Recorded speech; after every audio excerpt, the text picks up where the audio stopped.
Welcome to Grassroots to Bluegrass. What you're about to see in this 8-volume series is history. A history of bluegrass is told by those women and men who play the music of their hearts. This moment is also history in the making, a gathering of some of the music makers who predate bluegrass, as well as first and second generation grassers. Join us now as Mac Wiseman leads us into the lives of the founders of this musical American art form called bluegrass.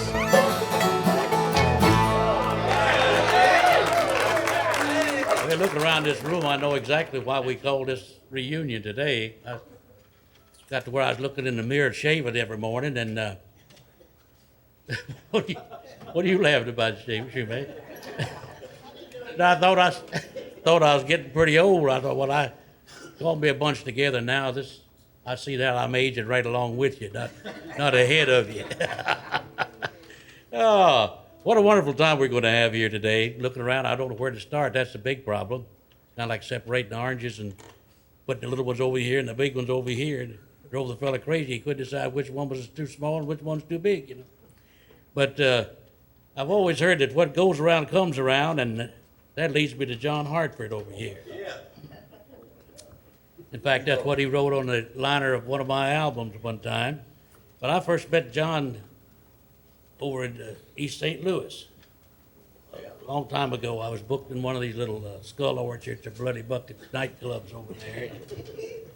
They hadn't gotten to the chicken wire, but because they couldn't afford it, I think. But I went as a single, and they had a little rock and roll band backing me up. And boy, that fella on the drums didn't know a thing about it. Wonder how the old folks are at home. Mac, you were my very, very first taste of the big time. Really? Yes. Anyhow, about 2 songs in, I turned around and suggested that the band take a smoke, and that I'd do that first set by myself, you know. And after the first set, this young fella came up to me. He said, introduced himself, said, I play the banjo a little bit, said, I know most of your songs. I think you had a little disc jockey show, didn't you, John? And I thought, Lord, you done sent me one here, see? So I said, you got your banjo with you? And he said, yeah. So John went and got his banjo, and we finished out the evening together. Right, John? Right. That was my introduction to John Hartford. And since then, he's done some mighty things, and I don't think we could have done this today without you, John. Well, I appreciate so it. We're going to give you the lead-off spot. I'm honored and flattered to be here. What you going to do for us first? Do a tune called The Boys from North Carolina. Oh, that's the day.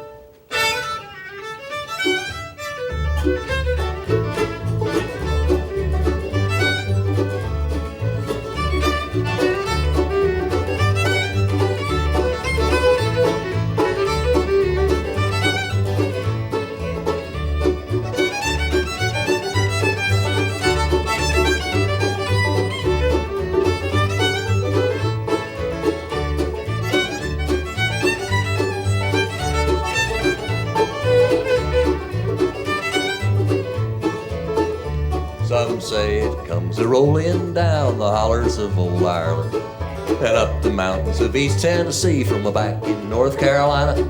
Scottish tones and Indian moans and wails of railroad liners.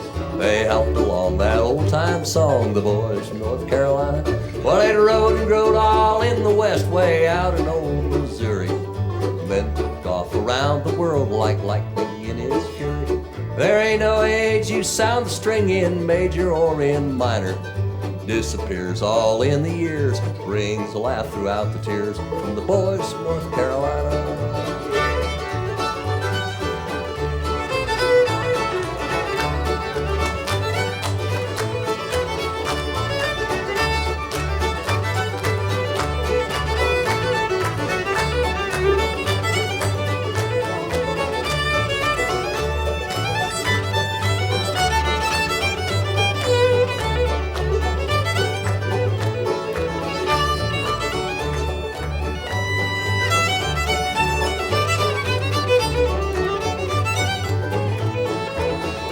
Kentucky is the bluegrass state, her sunny skies define her.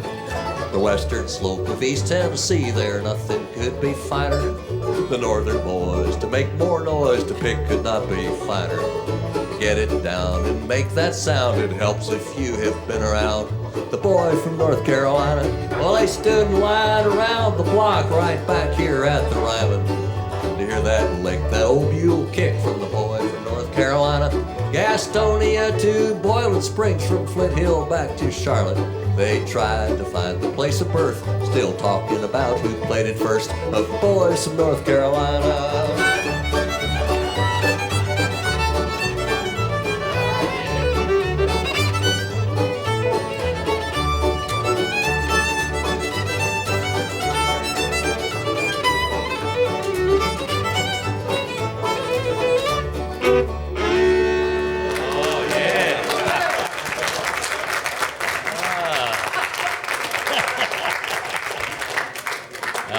John Hartford. That's something else. Well, looking around, we've got the ladies outnumbered here, but all the ladies we do have are liable to wind up outshining us before this is over with, because they're so talented. Looking across the room there, I think we'll call on Patsy Stoneman. Several reasons, because we want to hear her pick and sing for one, but one of the main reasons, too, is that she's the daughter of Pop Stoneman, of the famous Stoneman family.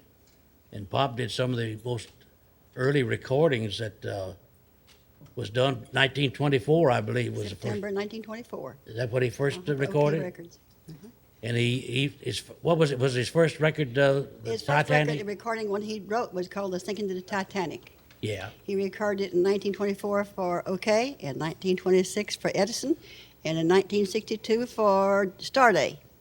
He kept on till he got it right, huh? Yeah, he kept on. Well, actually, in 1924, he did it.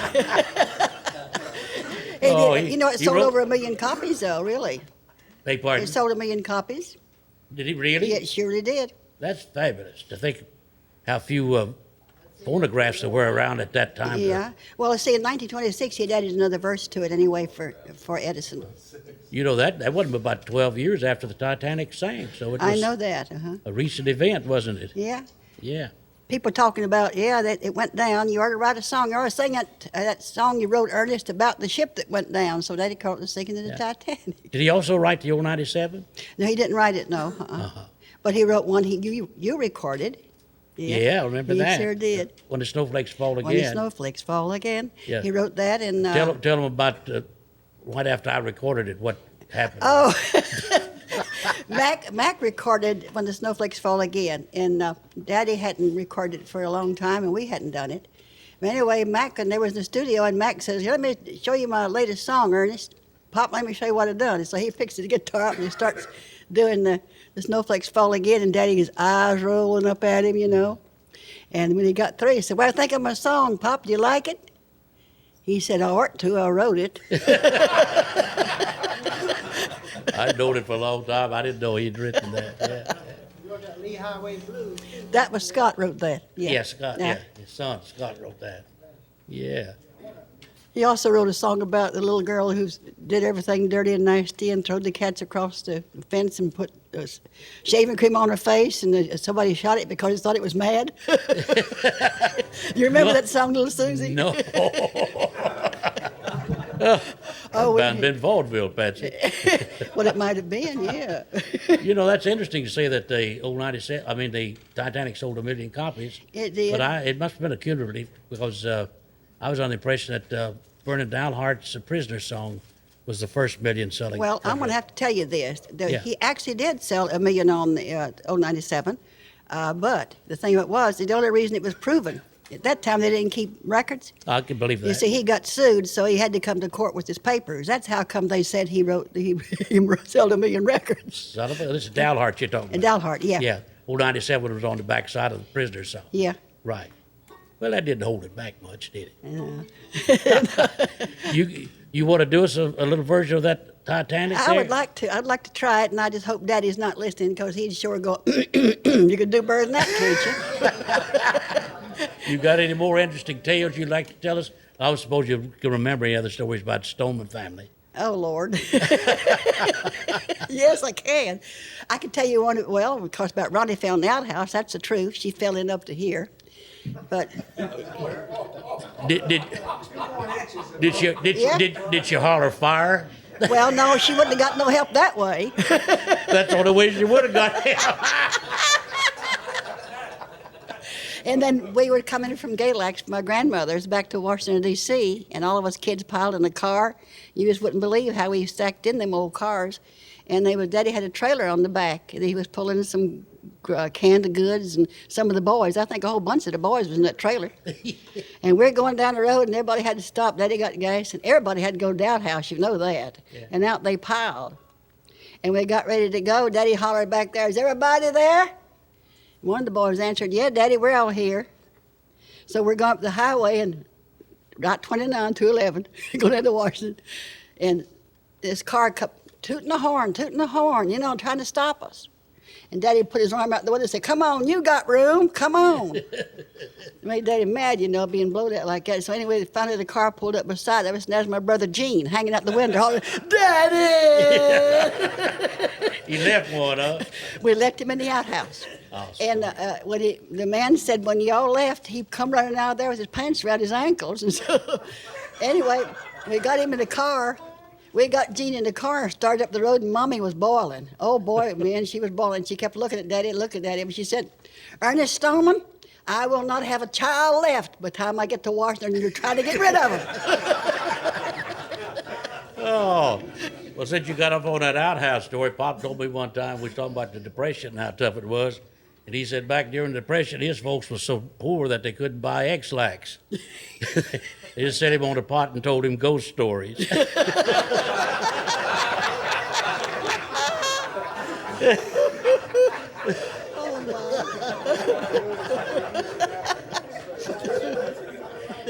Yay. Okay, Patsy, you better sing before we get into outhouse if I can try it now. If Daddy will forgive me for this, I'll try it. Because we don't usually do it, but I had to try it for you. It was on Monday morning, just about 1 o'clock, when the great Titanic began to reel and rock. The people began to cry, saying, "Lord, I'm gonna die." It was sad when that great ship went down. It was sad when that great ship went down. It was sad when that great ship went down. There were husbands and wives, and little children lost their lives. It was sad when that great ship went down. When they were building the Titanic, they said what they would do. They were going to build a ship that the water could not go through. But God, with his mighty hand, showed to the world it would not stand. It was sad when that great ship went down. Everybody sing with me. It was sad when that great ship went down. It was sad when that great ship went down. There were husbands and wives, and little children lost their lives. It was sad when that great ship went down. When they left England, they were making for the shore. The rich, they declared they would not ride with the poor. So they sent the poor below. They were the first that had to go. It was sad when that great ship went down. Let me hear you. It was sad when that great ship went down. It was sad when that great ship went down. There were husbands and wives, and little children lost their lives. It was sad when that great ship went down.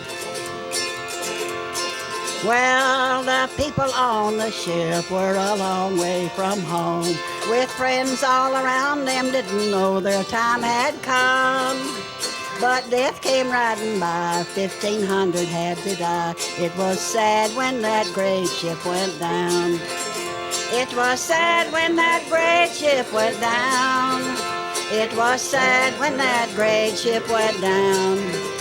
There were husbands and wives, and little children lost their lives. It was sad when that great ship went down.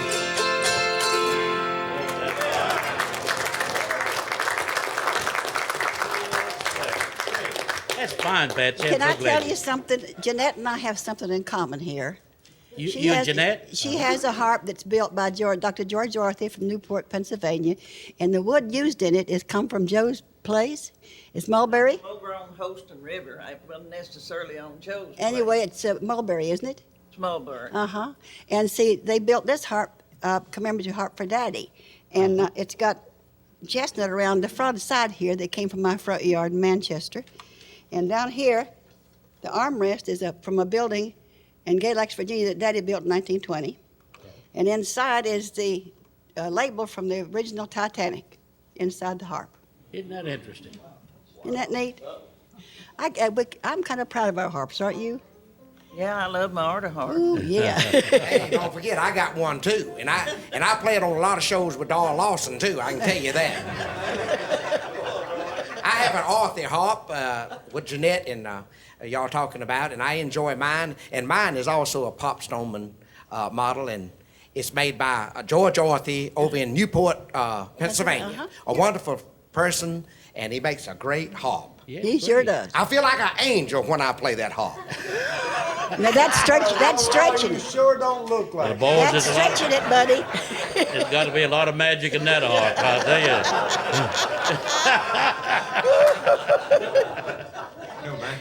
Oh. While you were singing that, I did a concert one time in Belfast, Ireland, and the gentleman who was there, equivalent of a chief of police here, was a friend of mine, and the place was so bombed out, the hotels, we had arrangements in a private home. But in showing me around, he took me out to the shipyard. The Titanic was built in Belfast, Ireland. Up until that time, I had always thought it being the English of the English ship line, that it was built in England, you know. But I was pleased to have that opportunity to realize that it set sail from there, went to England, and then made its maiden voyage from England. Well, it's interesting stories. Everything about the Titanic was kind of interesting because everybody believed that thing couldn't sink, but it sure did, didn't it? Yeah. But then maybe the Irish did have something to do with it. Hey, there's a point.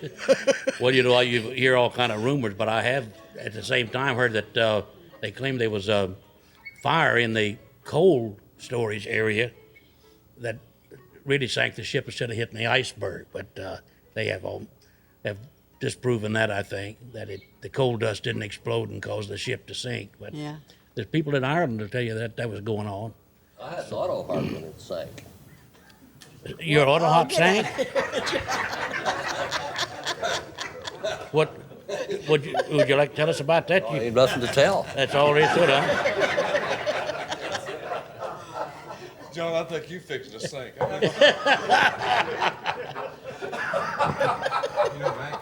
Well, was it a coal burner or was it built in Ireland? Oh, well, okay. You know, Mac, y'all were talking about Ernest Stoneman, or Pop Stoneman, as everybody called him. You know, he's been nominated several times to get into the Country Music Hall of Fame. He's never made it, but to the best of my knowledge, he's the only person from the time he started recording in 1924 until his death in 1968 that he recorded on every medium up to that point, from the cylinders all the way up to, I guess, 8-track tapes at that time. Am I right on that, Patsy? And I think he recorded on 36. He had 16 different names, incidentally, in case y'all don't know that. That he recorded under the 60. He sure did. See, and when he was working with Mr. Ralph Peer, they sold his songs to other companies and put different names on them. In fact, I saw a picture of Daddy one time where he'd put the fake beard on him and everything to be able to. But he had 36 different labels and 16 different names, and I've got records on almost every one of them. Isn't that interesting? Yeah. Well, didn't you tell me a few years ago that a company in New Jersey or somewhere brought you up and you did some cylinders, recorded some cylinders? Yeah, I did. Well, I thought That you was a gas, man. I'll bet you. A gas man. Yeah, I tell you, that was a real. No, Dr. Ivan Tribe. Yeah. Dr. Ivan Tribe wrote a book about the Stoneman family, and it was called The Stonemans and the Appalachian Family, the music that shaped their lives. Mm-hmm. And in 1994, it was up as one of the best books of the year. And it won because they said it was the most documented one, you know. Mm-hmm. We told stories about us, not nobody else, you know. And I had saved all of Daddy's papers, contracts, and everything, so he can tell us how much we didn't make. But at any rate, the people from the Association for Recorded Sound Collection was there from New Jersey, and they wrote me and asked me would I please come to Edison, New Jersey, to West Orange, and record on the cylinder records if they would set up the old machinery. And I said, man, just give me the guitar and I'm gone, you know. Yeah. So they said, we don't want you to play the auto harp on it because your father never recorded the auto harp for Edison. He always played the guitar. I said, well, I do want that auto harp on there. So I took a friend of mine, Mary Lou Arthur, to play the harp, and I played the guitar.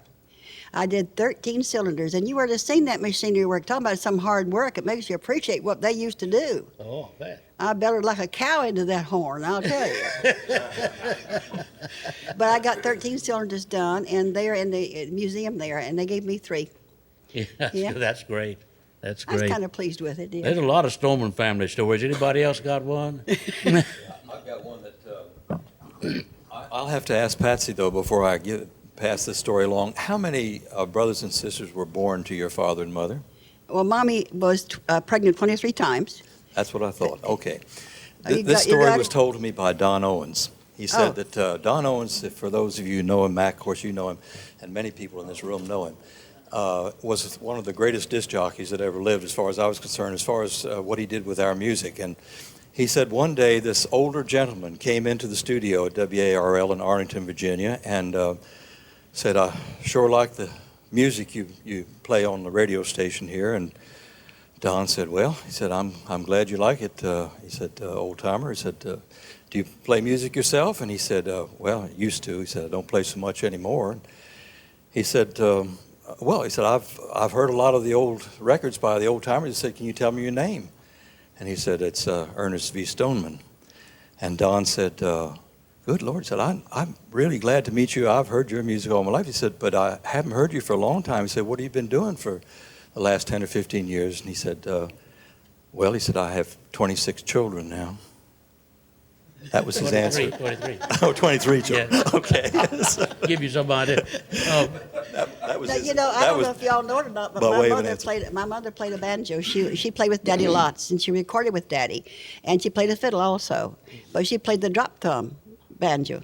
Mm-hmm. You remember when we worked at Constitution Hall, how her and Grandpa get backstage and whomp on the old banjos? She played mandolin too, didn't she? She played and Aunt Jack did too, my mother's sister. She played a mandolin.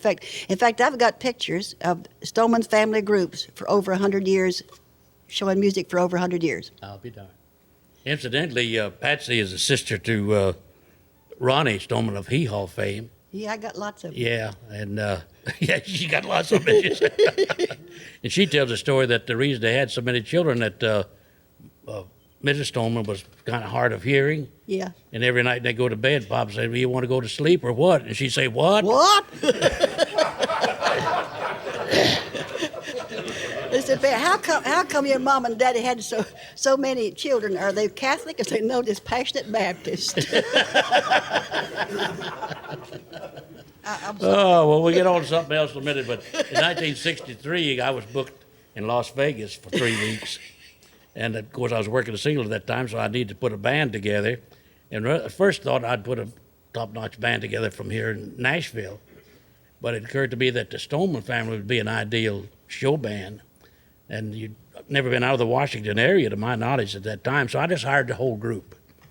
And they bought their first little flex bus to go out there in.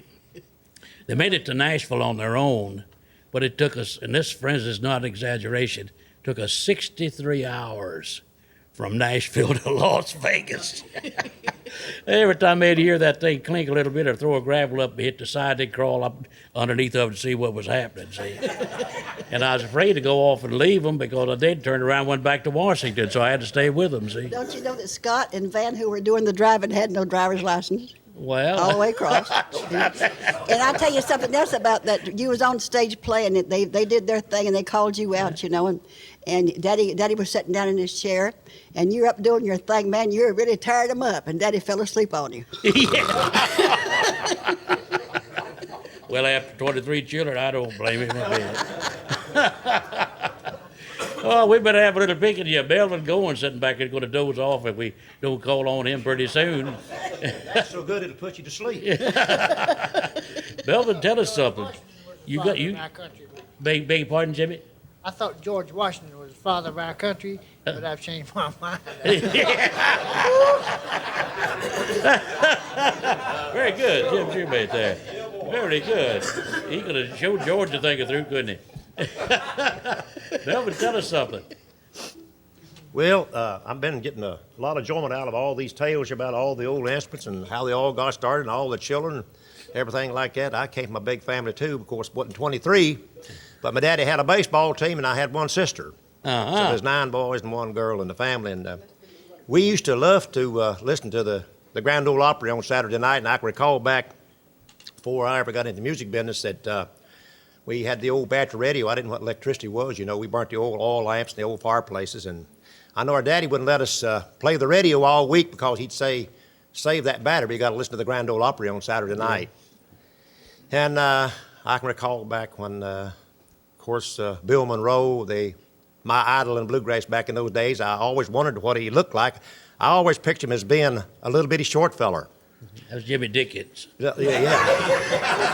About the size of little Jim, but after I met him, I found out he was big, and I always enjoyed his part of the singing, you know, the bluegrass. I loved it, and of course, Flatt and Scruggs, the Stanley Brothers, and Reno and Smiley, and I always enjoyed their singing, and I always wondered what it'd be like to get to play music or ever get out and pick and sing, you know, and so I would listen to that, you know, and then I decided I wanted to learn how to play music, you know, and so me and my brother Ray, why, I told him one day, I said, we got to do something. He said, we can't play if we don't have any instruments. I said, well, we'll get some way or another. So I plowed a fella's garden one day, got $3 for plowing his garden.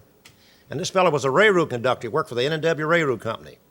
And he lived right out of Bluefield, West Virginia. So, and when I went in, I spotted the neck of this old banjo. It was an old banjo, you know, like String Bean and Uncle Dave Macon used to play. And I seen it sitting over behind this old battery radio, just seen the neck of it sticking up.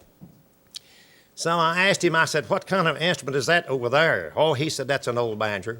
Had to look at what you used to call the old cat hide, the possum hide, some kind of hide on it, you know. And I asked him, I said, what would you take for the banjo? He said, well, I'd have to have $10. I said, well, that's $7 more than I've got. He'd paid me $3 for plowing his garden. I'd worked about all day plowing his garden with a team of mules and dressed it all down. So I got ready to leave. He said, you got any good chickens? I said, oh, we got plenty of chickens. He said, are they laying hens? I said, yeah, Dominica's Rolina Reds. Oh, he said, if it don't lay, he said, I can kill them and make dumplings out of them. So I said, well, how many chickens would you have to have for the banjo? He said, I'd have to have 5. So I went home, and my daddy worked in the mines, and so he'd done gone to bed because he had to get up and go to work about 5:30 in the morning. So I went in, I woke my daddy up and told him that I'd found the banjo. Well, my daddy played old-time banjo, drop thumb, and my grandfather both. And he said, well, go in there and get that carbide light and go up there and catch you some chickens and get out there and let me go to sleep. I got to go to work in the morning. So I was afraid he'd back out on me, so I didn't want to wait till the next morning. So I went up to the feed house and I got me a feed sack for a dairy feed company where you feed cows and stuff. I went to the chicken house about 10 o'clock at night, and boy, I went to jerking chickens off in the roost pole. Stick them down in that sack. And up the river I had to walk. It was about 2 miles back to this old fellow's house. So them chickens was squalling every breath. Walk, walk, walk. I said, you'll not walk, I'm going to carry you. So I got up there, and boy, I made a mistake. I'd got a rooster. I said, Lord have mercy, he'll back out on me sure as well if he knew he wanted 5 hens. Yeah. So I'd made a mistake and got a Dominica rooster. So I didn't tell him I got the rooster. I said, Mr. Helmadollar, I said, what do you want me to do with these chickens? He said, well, let's go out there and raise that wash tub, stick them under that, and stick a little stick of rocker so they won't smother to death. So that's how Ray got his first banjo. I traded 4 hens and a rooster for it. And this guitar I got right here, I got this guitar through, it was just a freak accident. In 1954, Lester Flatt and Earl Scruggs and the Foggy Mountain Boys and Carl Story was playing Bowling Field Ballpark in Bluefield, West Virginia. 1954. I just went to work with the Lonesome Pine Fiddlers. Well, me and Curly Ray had went out to see Flatt and Scruggs and Carl Story. Well, there's a boy there that I had known. He played guitar, and he had loafed around with us. We was working at the radio station, WHIS in Bluefield. And he was going to leave, and he was out there too, and he's trying to get enough money to get a train ticket to Baltimore, Maryland. His name was Leon Ratliff. And me and Curly Sector were sitting there talking, and he said, I'd like to sell a good guitar. And so I said, well, what do you want for it? He said, I'll take $50 for it, for hitting the case. That was July of 1954. So I bought this old guitar here for $50 and brought it back. I didn't have enough money. I had $28 on me. So I borrowed the rest of the money from Curly Ray. Now, Curly Ray said, "You'll pay me back when you get back home, won't you?" So I borrowed the rest of the money. I borrowed the balance of the money from Curly Ray and bought the guitar and come back to Pikeville, Kentucky. Well, Curly Ray and Ezra made it up on me. Their brother Ned had lost an old guitar, a herringbone, back when in World War II somebody stole it. So Curly Ray and Ezra said, "I believe that's the guitar that used to belong to Brother Ned." So Curly Ray and Ezra was plotting how to get this guitar, and because well, if he don't give it to her, he said he's afraid he'll lose his job. I never will forget. It kind of made me mad. And I thought, oh, they're desperate after my guitar, because I'd heard talk about a Martin guitar, this is the greatest guitar in the world. I told Curly Ray that we worked at WLSI in Pike. We had a daily radio show there from 11:30 to 12. I told Curly Ray, I said, "You see that 50 Buick car that Ezra's driving out there?" "Yeah." I said, "You see that little horn, that little thing around on the hood?" I said, "I'll make toothpicks out of it right on the hood of that car." And well, I thought they were serious, but anyway, they was just aggravating me, because that was my first professional job that I had, November 1953 with the Lonesome Pine Fiddlers. So that's how I got this old guitar I got today, and that's how Ray got his first banjo. Great. Show us how it sounds. Sing something for us. Play that old guitar. Yeah, just did. Hot dang. Mac, I was scheduled to do some different songs, but I believe I'll sing something, because I took the flu right after Christmas, and I'm a little bit hoarse today. And I'll sing something kindly in an open key if it's all right. Okay. And is that all right if I change it to another song? You aren't going to pick no hot guitar or anything on it? No, if I had to pick a hot guitar, I'd have to quit. Didn't want you to show me up is what I'm getting at. I'll tell you what. Change it to whatever you want to. We don't care. I'll do an old coal miner song that the late and great Merle Travis recorded a long time ago down in eastern Kentucky. Okay. And I'll get the band over. We'll just do it in G. I normally sing this in A, but I'll do one. It's an old one called the 9-Pound Hammer, fella, if you don't mind, in the key of G over there. And I'll let my good buddy Eddie Stubbs here, one of my favorite friends. I'll try to do Windy Mountain for you later on if I have time, when I clear up. It's one called the 9-Pound Hammer in the key of G. So if you fellas give me a little intro there, we'll try.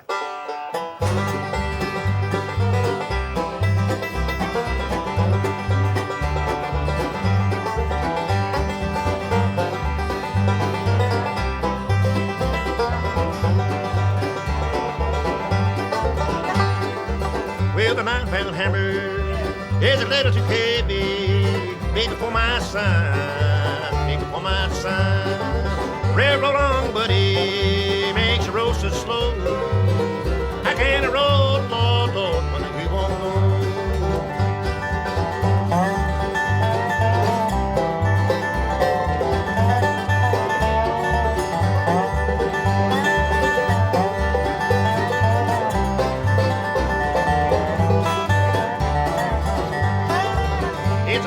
Harlan, long way to Hazard, just to get a little brew, just to get a little brew. Railroad on, buddy, makes the road so slow. I can't roll, Lord, Lord, but we won't go. Jason Carter, buddy Spiker on the fiddle.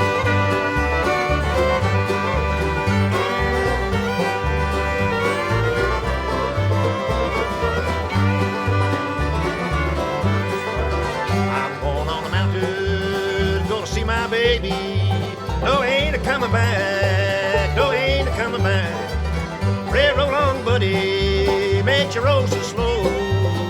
I can't roll, Lord, Lord, when we won't go roller.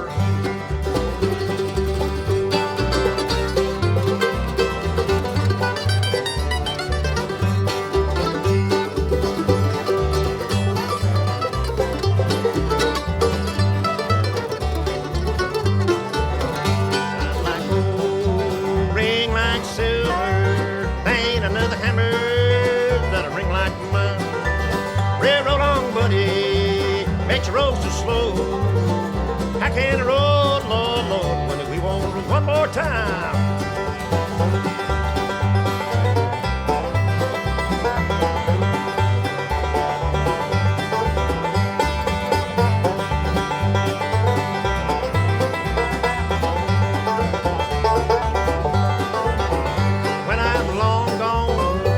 my tombstones out of number 9 coal, out of number 9 coal. Railroad on, buddy, makes you roll so slow. I can't roll, Lord, Lord, when the wheel won't roll. Ah, yes. Oh, that's fine, Melvin. Have we got a blue ribbon band back here or not, huh? Oh, I tell you, they're I'm knockout. telling you, yes, sir. Dale McCurry's responsible for a lot of them boys, aren't you, Dale? Yeah, Mac, I know those guys pretty well. Some Do of you them, sure enough? some of them, I don't know if I should know or not. Mac, I'd like to say one more thing right quick before we get along. I'd like to mention back when me and Ray started playing music, we was trying to get together. We was working on a blue field, WHIS, and back in the summer, August of 1953. And we didn't have a car to ride, and so we found us an old room there at the Drake Hotel in Bluefield. We paid $6 a week to stay in the old hotel. We worked a little old dance on Saturday night out at Smanisburg. Me and Ray and Joe Meadows and an uncle of mine, he played the Merle Travis, Chad Aiken style type of guitar, so we knew we couldn't do that radio show every day and get back as far as because I was about 10 miles from home. So we got us a room there at the old hotel, and we couldn't afford to eat. There's a big restaurant set right below us called Jimmy's Restaurant. All the old entertainers used to eat there at Jimmy's Restaurant in Bluefield near the old Matt's Hotel. So we couldn't afford to eat there, so and they wouldn't allow us to cook in this hotel. And so I told Ray, I said, we're going to starve out because we can't afford to eat here, you know, in this restaurant. So we took a suitcase and put arse potatoes and beans and country ham and meat and stuff in this suitcase and laid pants and shirts over it and carried it in a suitcase. He thought it was our clothes, you know. And eggs, we got country eggs. And my grandmother gave me a little hot plate. It was just one little hot plate. So we carried this in a suitcase. This fellow's name was Mr. Green. He said, boys, if I catch you cooking in here, you're going to go out. So I said, we wouldn't want to do that. So one morning, I was cooking one morning, and Joe Meadows and Ray was sitting there. I'd tell them to play so they couldn't hear the stuff of cooking, you know, frying and popping in the skillet. So I never will forget one morning I was frying some eggs and some country bacon in a skillet. Somebody rapped on the door. And I told Ray, I said, don't open that door. He said, well, who is it? I said, I don't know. We don't open that door. I said, may it be Mr. Green. And I said, he done told us he'd put us out of there. So I raised the window, and I wondered what I was going to do with them eggs and that bacon frying in that old orange skillet. So I looked over in the corner, there's this old big dresser with those old big swing glass mirrors, those big old drawers, about 3 or 4 drawers. So I just pulled that drawer up, and I picked hot plates, skillet, eggs, bacon, all up, and set it in that drawer. Shoved the drawer shut. I could hear them eggs go, sing, pop, crack, frying, cooking right in that dresser drawer. I told Ray and I said, now, open the door. These two colored ladies come in and said, whoo, so what's that burning up in here? I said, I don't know, ma'am, but I said, we had to raise the windows, and I said, must be this restaurant down here. I looked down between my legs, and the blue smoke was boiling out of them dresser drawers. Son, I was still frying eggs and bacon in them dresser drawers. Oh, Melvin, I hope they didn't tell Mr. Green. I hope he didn't, too. But that's the only way we can survive, boys. And I was afraid we wasn't going to have any storytelling today, you know? One-eyed hot plate. Yeah, a one-eyed hot plate. One-eyed hot plate. Oh, That's pretty funny. Sonny, can you follow that, you think? Oh. I've heard everything. I've heard everything that's possible to hear, but I've never heard about a one-eyed hot plate. Well, remember them 2 old stoves back then? They just had 2 eyes on them. You lifted 2 little eyes, them little cast iron stoves. Jeanette, you seen them, ain't you? Them little cast iron stoves, those old Burnsides and Burnside heaters, you know, that little hole middle where you stuck the poker bent to stir it up with. We've all heard of them and seen them, Melvin, but I never heard it called a one-eyed. What I was trying to say, it only had 1 eye to cook on. I know, I understand that. I just never heard it called a one-eyed hot plate. Sonny, can you and Bobby do something here while we're getting over that Melvin song story? I'm going to tell you something one time. Probably maybe 1959 or 60. We'd been to Nashville, me and Bobby and Red Allen. And we've been having a good time in Nashville, too. That's before we knew that Nashville was for other things other than having a good time. And so we came down, and I guess we recorded or something and was on the way back. And we had I think it was a 51 Cadillac car at that time. And we got to Louisville, and old Route 41, wasn't it? Route 41 in Louisville? 42. And the muffler and tailpipe and everything just came off of it. I mean, just hanging down. So we pulled in this service station, and this old boy came out, and we we asked him if he could fix that, and he said, "Well, yeah, I guess I can." And he got up under there, and I didn't know this at the time, but I didn't find out until 30 years later. The guy that wired that thing up under there was Doyle Lawson. That's right. That's when Doyle was working at that service station there in Louisville, and he got under there and wired that thing up, fixed it. I'd been living in Nashville, and I left and went to Louisville, playing music whenever I could and working to support my habit, Yeah. And this car came in, and it sounded like a Sherman tank.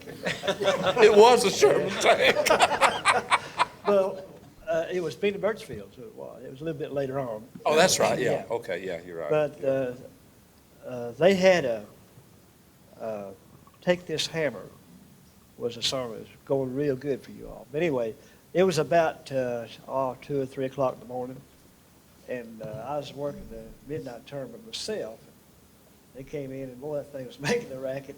They got out, and Benny stayed with the car after I was looking at it. I believe Bob or someone asked how much a muffler would be to put it on, and I went in and looked up the price, pretty high. I mean, a Cadillac, anything was high, Air was high for a Cadillac. It'd been $4, it'd been too high. So I came out and I told Benny Birchfield how much that muffler cost. He said, "I'll tell you one thing, son, if you get Bob Osborne to pay that kind of money for a muffler, you let me know about it." But I wired it up best I could. I got it wired up, and they took off, and it may still be on there. I don't know. I don't know. That is a true story, though. It used to come down old Highway 42 was the only road between Louisville and Cincinnati at that time. It was a bad road. Yeah. I didn't know anything about it. Doyle, I guess it's probably been maybe 15 years ago, something like that. Yeah. Doyle reminded me of that, and I said, "Yeah, I remember that. I remember that happening." And he said, "I'm the guy that wired that muffler up." I just, I didn't. Is that the first time you ever met? Yeah, but I didn't know who he was at that time. That's the first time I'd ever seen him. Of course it was, but it's the first time I'd ever seen him at that time. Yeah, I was a Standard Oil of Kentucky employee at that That's time. the truth. Yeah, that's the truth. Absolutely the truth.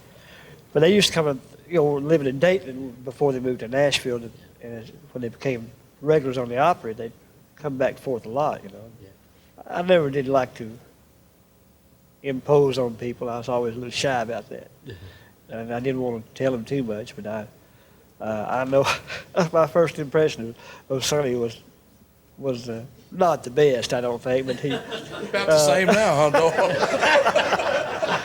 Oh. You never did get over it, huh? Well, not really, but I mentioned to Sonny one day, I guess maybe the first time when he came in there, and he was sitting in the back seat playing his banjo, and I was servicing their car and taking care of it. I mentioned I really liked his banjo picking on that Take This Hammer, and he was pretty arrogant about it. And I said, "Well, he must know he's really good, I never did work on popularity too much. You my buddy. Never did strive for that. Carlin Haney, you don't know any stories, do you, Carlin? Watch what you tell, buddy. Everybody in here, I could tell one on. The young people got to come to the Bluegrass festivals, the young Northerners we call them. Yeah. And Sonny and them went electric.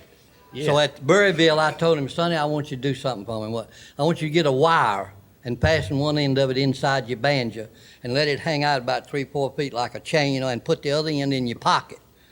And them boys will never know what it is. And every now and then run your hand in there like you adjusting a banjo or something and see what they'll do." He put that wire in there and run that thing out and kept it in his pocket. during the whole festival, and they followed him all over that ground to see what that thing was and what it was doing to his playing and what it was. It wasn't in the world with a piece of electric wire with a piece of metal on the end of it stuck in his pocket. They thought it was an electric banjo. Oh, they thought they went electric, you see, and they thought it was part of it. Wasn't in the world with an old piece of wire. He put it in there, put it in his pocket, and walked all over the festival with It's it. just a piece of wire. It's all what stuck down in there and then run in my pocket. And I keep going in there and messing with it. You know? I bet you 50 people. What is that? What is that? Oh, that's just a new thing that I'm working on. Well, I think it would be interesting while we're on that subject, why you guys electrified your band to start with. Why? Yeah. I think I know, but I think it'd be of interest. The truth of the matter is for survival. If you want, I mean, and you was working with Hager too, is where I was. Well, this was before we went to work with Merle, but Carlton had started using us. Carlton, started doing these country package shows. Yeah, I worked. And you'd worked a bunch of them, and he'd have just like 10 big country artists on there, and he always insisted on having a bluegrass group on there, and. At that particular time, we had a couple of good things going, and so he used us on most of the things he did. And the thing of it is, when we go out there, he'd put us in, we'd be following maybe Dottie West or sometimes Conway Twitty or Sonny James or something like that. And by the time people's hearing got adjusted back down, we were off, and they couldn't hear us. Yeah. And then the sound systems that they were using in those big coliseums, I mean, you're talking, we had anywhere from 9,000 to 16,000 people a night that we were working for, and nobody could hear us. I mean, just flat out, nobody could hear us. So we decided that we would try to do something about that. If we were, that's the group that we wanted to compete with, the country folks, and so by being on those shows, like in Charlotte and Greensboro and Winston-Salem and Roanoke and Richmond and all those huge cities, Washington, D.C. and Philadelphia, we were playing for the people that we wanted to play for, but they couldn't hear us. Yeah. And by being on those shows, most of the shows were sponsored by the local big-time radio station, big country radio station in that city. And they were playing our records. And when we go out there, we knew that that was our time right then, if we could somehow get through to those people. And so what we did was got amps and electrified the whole thing. And finally, we even got, Bobby was playing through the sound system, and we finally got to the point where we was carrying our own sound system around with us to where we could adjust it the way we wanted to, and we'd plug into the house, and it really did a job for us. But other than the mental thing with bluegrass people, I mean, it worked to perfection for us. I'm not saying it would for anyone else or any other time in history. It might not ever work again. But for that particular time, it really worked and worked well with us. And then when we went to work with Merle Haggard and worked with him about, I guess it was around 4 years, from 1971 to 75. It was necessary, an absolute necessity, that we be heard because we were opening the show for Merle. And it just worked fine for us to have those amps and all out there. There was an interesting thing happened at Camp Springs one time. There was a particular sound guy that we really didn't like. Can you imagine that? No. Can you imagine there would be a sound guy anywhere that I wouldn't like? Which one was it? I'm not going to tell you. But just pick a name. It don't matter. It doesn't matter. Carlton had hired this guy, see, and we were pretty hot on him right at that particular time. It's about 1971 or something like that, I guess it was. Bobby was playing through the sound system. And we had Rocky Top and several more right followed. There was 9 songs after Rocky Top right in a row that were good chart records for us. And so we were doing the job right then. And Bobby had his mandolin, and he's got these little wheels back here that adjust that bridge up and down. And you can just turn that. He got that thing to where you could turn that little thing there on that little screw on that bridge, and it sounded exactly like a speaker cone broken. Now, Eddie, you know what I'm talking about here. So this one particular guy over there, we just did not like that guy. Boy, he's from Pennsylvania too. You know who I'm talking about? We'll get to his name later on. But so we were over there, and there must have been like 4,000 people, although Carlton always said there was never over 200 people there.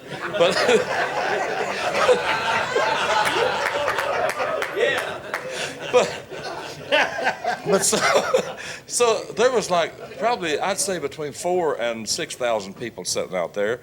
And so we, that's when he paid you, when he would say, we didn't have but 200 people. You boys ain't drawing. There's 4,000 people sitting out there. Anyway, that's another story. We'll get to that later, too. As a matter of fact, before Carlton leaves town, we'll get to that. But anyway, look at my buddy sitting back there. Oh, man. So we got on, and Bobby looked over at me, and he said, I'm going to mess with, what's his name's head a little bit back there. And so he reached down, and he just gave that little thing there thing, and he played that mandolin, and that speaker, honest to goodness, that big, huge A7 speaker cabinet, I mean, it just sounded like that thing was broke completely bad. I mean, it was terrible. And Bobby's mandolin was going right through the sound system. And this old boy, the first thing we saw, he went out from the board back there, and he started looking around, he'd listen, and he'd go from one speaker to the other, back like that, and then he'd get up here near the speaker, and Bobby just tighten that thing back up, and it'd get normal again. And he looked like, boy, I don't know what that was, but boy, it's bad. And the minute he'd get back there, back to the soundboard, like 30 seconds later, he'd turn that little wheel again, and that thing. And you know what? We did that for probably a whole season to him. And I mean, he was at different places. Of course, Carlton would do that festival there, and then we did the one at Berryville and Gettysburg. And we did that maybe the rest of that year, and then all the next one. I don't think that guy might have never found out about that. Come to think of it. It was at Greensboro that when I had Conway Twitty on all the shows, the Osbornes were on them, and they'd follow Conway Twitty and that band and that singer. And Conway did his show, and he did Only Make Believe last, which is one of the greatest things in the world. And I never let Twitty do an encore. And he asked me why. I said, what did you sing last, Conway? Only Make Believe. I said, what are you going to do? Go out there and sing I Saw the Light or Sleeping at the Foot of the Bed? You know, after that song. So he did it last, and I wouldn't let him do an encore. And I said, y'all on. And the people was giving him Twitty a standing ovation, wanting an encore. And Sonny looked at me and said, well, they standing up for him. He's supposed to get an encore. I said, well, if you get out there and sing, they'll sit down. They not only sat down, they left. Walking ovation. Yeah, it's a walking ovation. And I did the same thing to Mac Wiseman 2 or 3 times, too. You followed Bill Monroe at Camp Springs at Berryville one time. I'll tell about it later. Okay. You and him sung, and then I'll tell it later. Mac, y'all were talking about sound systems and people. Yeah. I used to belong to the Elite 3 Club. Yeah. There was this one sound guy said there was 3 people he hated in Bluegrass. And that was Sonny Osborne, John Duffy, and Doyle Lawson. How about actually, Crow? there was 4. The Crow No, there'd be 4. Yeah. He hated it. I tell you what I did, though. We were at a festival one time, and I am particular about sound. And Kenny Baker and Josh Graves were there, and they had flown in from Louisiana and were beat to death. And I'm telling you what, that sound guy was butchering them to death. And I went out there and I said, oh, buddy, do you mind if I just sit down here for just a minute? Because I know these guys and I know how they work. And I got out there and I got to listen. And one whole side of his sound was dead, was out. And I said, do you realize your left side's not working? He said, yo, I don't. He said, I'll tell you the truth, or I'll tell you why. He said, I can't hear in this ear. I'm deaf over here. And that's the true story. And I got him back going. But pick one, Sonny. Yeah. I don't want to. I want to talk about you. He thought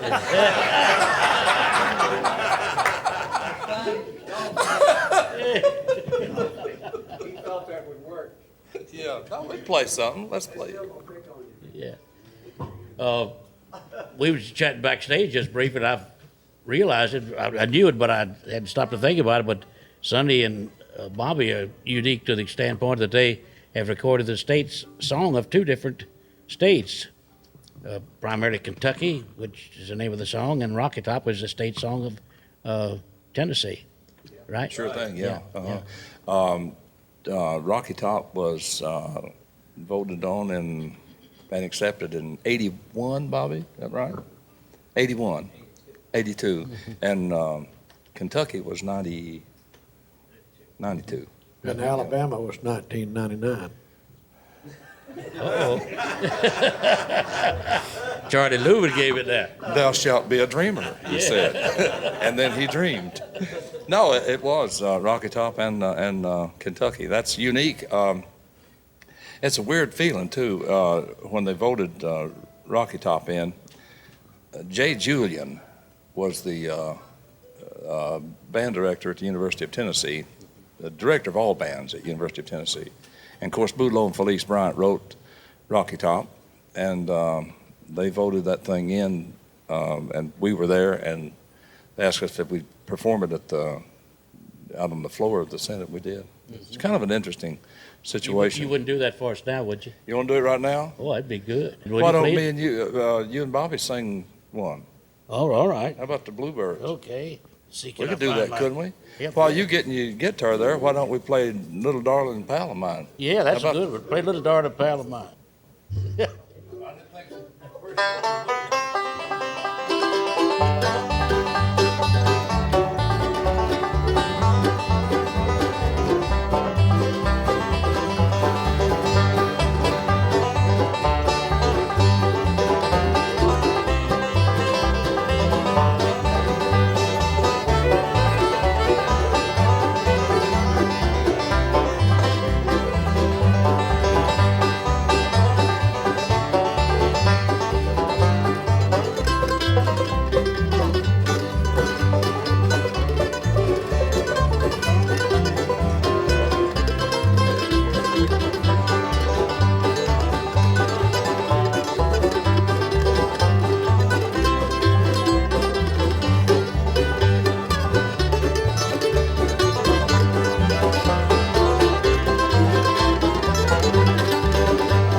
That's fine. You folks who have never been to a bluegrass festival, that's one of the highlights of the festival is most of the time late in the evening, 11, 12 o'clock when everybody else has been on and it's ringing in the trees and everybody gets on the stage at one time, all the fiddlers and the banjos, and do kind of a round robin thing, much like they did just now here. And you can still hear it ringing in the trees the next day. Can't you, Carlton? Carlton walked around Berryville down there, said it was still ringing in the trees this morning. You know, Carlton started doing that. He's the one caused all that mess. He's the one who come up with that, as you well remember. We'll put a hit out on him soon. Yeah, Mac worked Saturday night and went on a country show and rode with me to Norfolk, 1964. And I said, Mac, I'm thinking about getting all the bluegrass musicians and put them in a field somewhere and let them play 3 days. And he looked at me and said, what'd you say? I said, I was going to do a fest. I'm going to get them, all of y'all that worked with Bill Monroe, and then on Sunday I want to do a story of his life and all of you play with him. Mac said, hey, man, that won't work. I said, why? He said, we can't get 200 in a schoolhouse for 2 hours, much less 3 days out in the field. I said, well, I'm going to try it. Remember that? I really do. Yeah, he liked to bug me to death there in Richmond. He called up with this concept. You know, first, he didn't know what to call it. What he was thinking of or searching for some kind of a concept, he thought about calling it a camporee, much like the Boy Scouts have in Pennsylvania where they gather and do that. But finally, he settled on the Bluegrass Festival concept. We had 3 campers at the first one. Yeah. And some boys from up north came, girls, you know. It was called hippies and all. This was in 65. I'm sorry. This was in 65, and they'd just burned Watts out there in California. Yeah. And they wouldn't serve them in the restaurants up there, the long hairs and all. And they brought 3 tents and set them up on a hill. Yeah. And Mr. Cantrell, that owned the farm, had a herd of billy goats fenced in, and they got out and ate those tents up. And people from New York came down there and wanted to know if they could find him. Maybe they'd pay for the tents. And I said, well, I don't know. He lives over on that big white house, and the goats would eat the tents up and chew them up. Carlton, we played at Luray, Virginia. I don't know what year it was, 64, I guess it was, 60, 64, 63, 64, maybe earlier than that. And Carlton, there had been a show at Berryville, Watermelon Park in Berryville, and there was a whole bunch of people. Lester and Earl and Don and Red and us, the country gentlemen, I think, were there, and it went over pretty well. There was a huge, huge crowd there. And 2 or 3 years after that, we played over at Luray, had our usual 200 people over there. And it was a Carlton show, by the way. And there's humor there somewhere, Carlton. And Bobby and Carlton and I, and I guess Benny Birchfield was working with us at that time. We went up on the side of the mountain to a little restaurant up there and was eating. And Carlton told us of that concept. He said he was going to get all of you all together, and he said, I'm going to get all these bluegrassers together and have a Fausto. And I told him, I said, well, you'll have 2 or 3 kill each other, you know, in the process, and now everybody will get along. And so 1965, wasn't it, Carlton? 1965, he got it together, and all the credit in the world goes to him. If, you know, as far as I'm concerned, that if it weren't for Carlton Haney, a whole lot of this wouldn't be here. I'm not sure that bluegrass music would be where it is right now. It would be somewhere, but I don't know if it'd be where it is right now. I doubt that we'd be doing this right now if it weren't for Carlton Haney. Well, I'll tell you the man that we've got to say that put us all here, Bill Monroe. Well, that's for sure, yeah. And that's absolute for sure, yeah.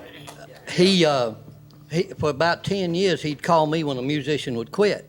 And he needed a banjo player, and Butch Robbins, some of you may know him. I carried him down. He had just finished high school, and he was trying out with Bill, and he played a little bit like Earl Scruggs in the song.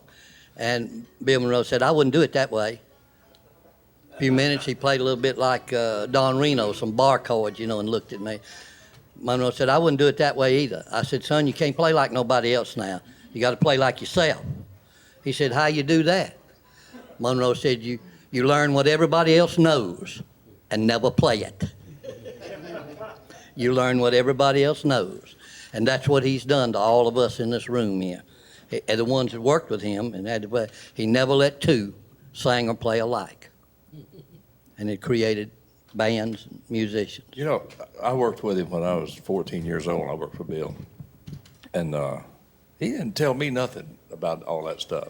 I don't think he liked me too much. You don't tell me anything either. No, he didn't tell me a thing. I swear to you know what when he would introduce me to people, I mean later on, after we came to Nashville and everything, that fella right there can throw a baseball. That's what he said about me. That's what he remembered me. He said he'd throw that ball and it would just go right on through there. Oh yeah, that's what he said about me. Hey, Mac, we recorded with you. Yes, Several times. And Right. matter of fact, we did a whole album called the Essential Bluegrass Album with Mac Wiseman in about 1978 or 79, I guess that was, on CMH Records. And we also recorded with you on a couple of things that you did. On Dot. On Dot, that's right, by your own. And you and Bobby sang a song that I just dearly love, and I'd love to hear you guys sing it. Would you do that? Sure will. I was going to relate to that. I was on Dot, and the Osborne boys were on Decca at the time. So they agreed to come and do this album with me, and we did 6 songs. And as we were leaving the studio, Bobby said, "I'll be glad to sing on some of those with you if you want me to." And right then I wanted to throw the first 6 away and start over again, see? So he sang on the next 6. I thought I was pretty lucky to get him on the album at all, but to get him to sing with was a little more than I dared try. But this is one of my songs, and Bobby and I are going to take a crack at it today, called "The Bluebirds Are Singing for Me."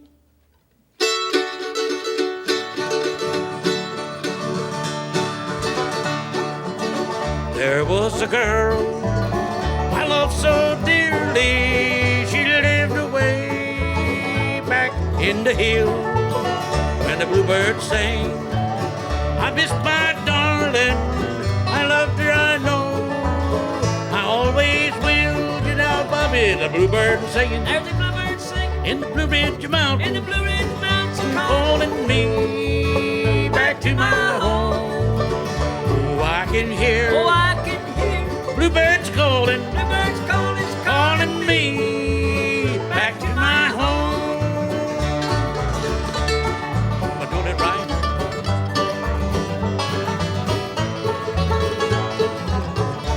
You know a verse, Bob?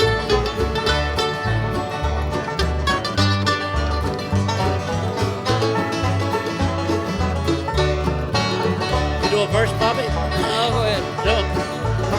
When I reached my home, I was oh so lonely, and the one I loved had gone away. The sad, sad news came from her mother.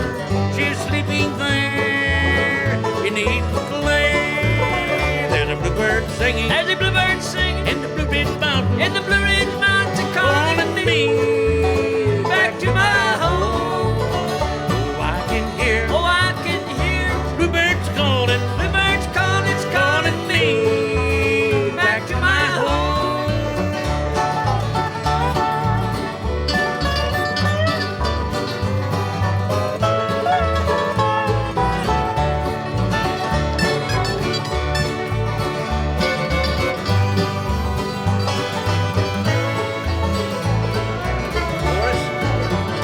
Bluebirds singing. There's the bluebirds singing in the Blue Ridge Mountains. In the Blue Ridge Mountains, calling me back to my home.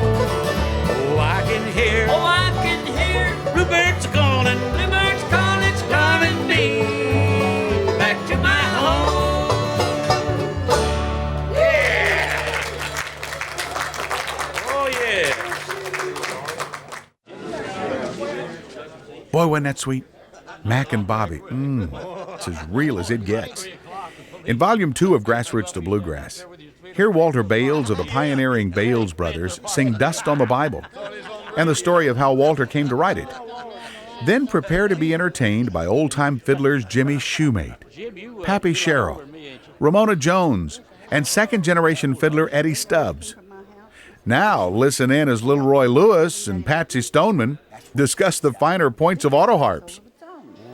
I love my Arthie harp. Ain't they neat? You want to see something? Look down in there. It's the first auto harp recording, and Daddy made in 1924. sinking to the Titanic. I love my harp.